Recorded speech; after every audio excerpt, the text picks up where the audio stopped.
पंजाब में बिजली सस्ती और बाकी सूबों में महंगी, ऐसे नहीं चलेगा। रहनुमा एमकेएम पाकिस्तान मुस्तफा कमाल कहते हैं IPPs का मसला हल करने तक पाकिस्तानी मईशत नहीं चलेगी। पाकिस्तान 2600 अरब रुपए का मकरूज है और यही पैसे हम IPPs को देते हैं। ये हमारे दिफाई बजट से भी ज्यादा है।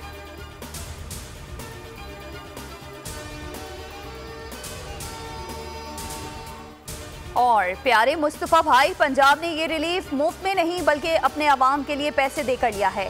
इसके लिए पंजाब ने अपने बजट से 45 अरब रुपए अदा किए हैं। वजीर आला पंजाब मरीम नवाज शरीफ का मुस्तफा कमाल के बयान पर रद्द-ए-अमल। ट्वीट में कहा, मुझे खुशी होगी कि अगर आप हुकूमत सिंध से बात करें और वो भी अपने अवाम को ये रिलीफ फराहम करें।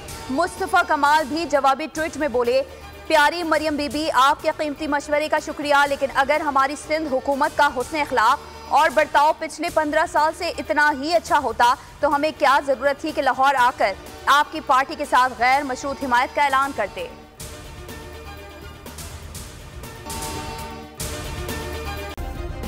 सब्सक्राइब करें और बेल दबाएं ताकि कोई खबर रह न जाए।